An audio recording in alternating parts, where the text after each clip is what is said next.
Abordons le chapitre sur les fonctions qu'on va appeler les fonctions linéaires.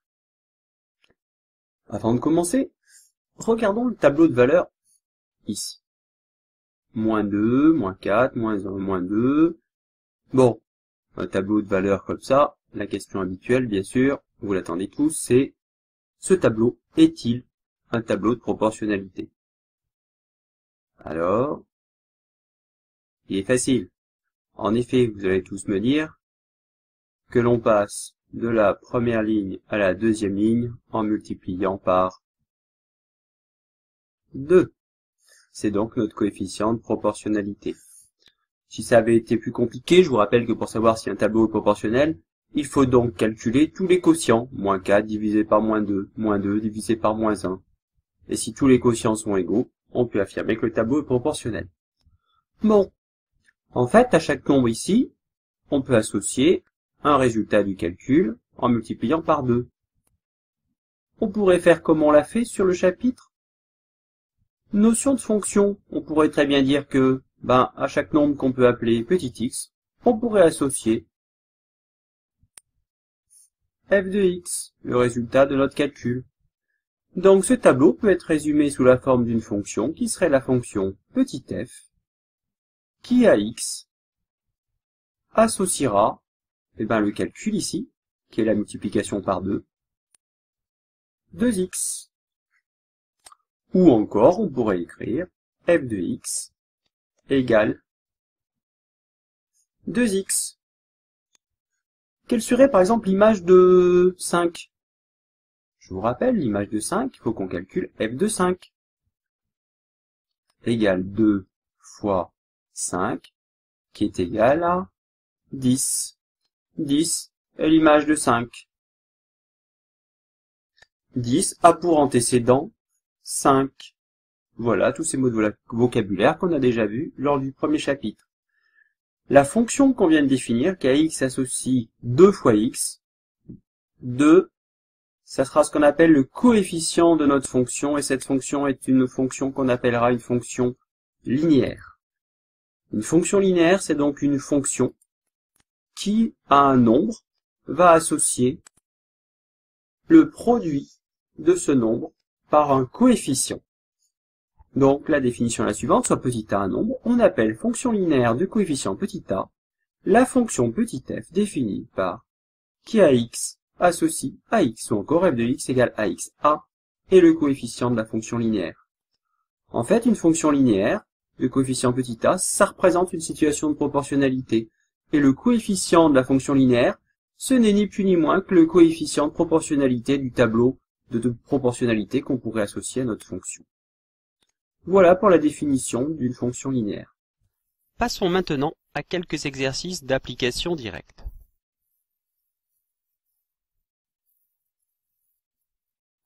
Considérons la fonction f de x égale moins 5x. Est-ce que c'est déjà une fonction linéaire? Ben oui, pourquoi?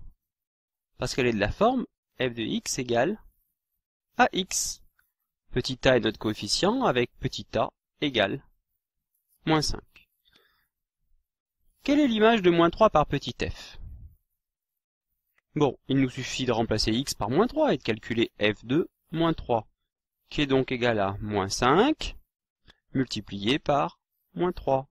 Moins 5 multiplié par moins 3, nous obtenons bien sûr 15. Petit 2. Déterminer l'antécédent de moins 4 par petit f. On nous demande donc de chercher petit x de telle sorte que f de x égale moins 4. Il faut donc chercher un nombre de telle sorte que l'image de ce nombre soit égale à moins 4. Mais f de x, c'est moins 5x. Donc nous cherchons x de telle sorte que moins 5x égale moins 4. On obtient donc une équation de quelle forme? De la forme ax égale b. Avec a différent de 0, nous savons que x est égal à b divisé par a. Donc, x est égal à moins 4 sur moins 5. On peut simplifier notre écriture, puisqu'un nombre négatif divisé par un nombre négatif, on obtiendra donc un résultat qui sera positif. On obtient donc 4 sur 5.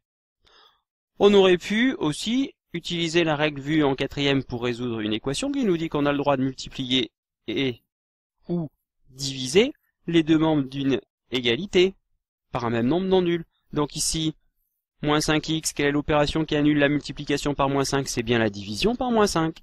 On aurait donc divisé par moins 5 le premier membre et divisé par moins 5 le deuxième. On obtient effectivement moins 4 sur moins 5. Passons maintenant au deuxième exemple, avec la fonction g de x égale 1 tiers de x. Est-ce que c'est une fonction linéaire? Oui, pourquoi? Parce qu'elle est bien de la forme g de x égale à x, avec petit a égale, ah oui, c'est vrai, une fraction.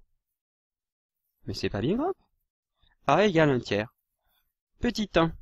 Déterminons l'image de moins 4. On nous demande donc de calculer g de moins 4.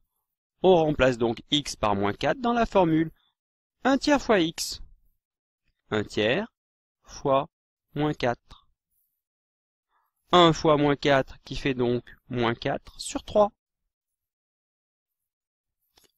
Petit 2, on nous demande de déterminer l'antécédent de moins 5, c'est-à-dire qu'il faut chercher une valeur pour laquelle son image soit moins 5, donc on cherche x de telle sorte que g de x soit égal à moins 5. Mais g de x, c'est 1 tiers de x, donc on cherche x de telle sorte que 1 tiers de x égale moins 5. On a bien encore une équation de la forme ax égale b, donc x est égal à b sur a.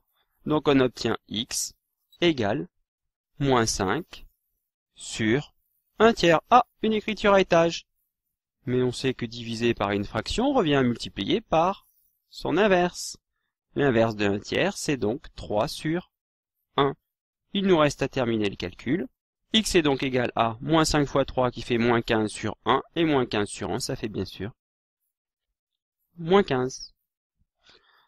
À partir de 1 tiers de x égale moins 5, on aurait pu utiliser notre règle de quatrième d'ailleurs. Je réécris l'équation. Qu'est-ce qui nous dérange dans cette équation? Ce qu'on veut nous, c'est un seul x. Pour l'instant, on a 1 tiers fois x. Pour annuler la multiplication par 1 tiers, il suffit en fait de multiplier par 3. Je multiplie par l'inverse de 1 tiers. L'inverse de 1 tiers, c'est 3 sur 1, c'est-à-dire 3. On pourra donc simplifier par 3. Mais si on multiplie par 3 le premier membre de l'égalité, on multiplie par 3 le deuxième membre de l'égalité. On obtient donc directement x égale moins 5 fois 3. Cette méthode nous évite de passer par les écritures à étage. Donc moins 15 et l'antécédent de moins 5. Petite remarque, j'ai dit et l'antécédent, parce que par une fonction linéaire de coefficient non nul, un nombre admettra un unique antécédent.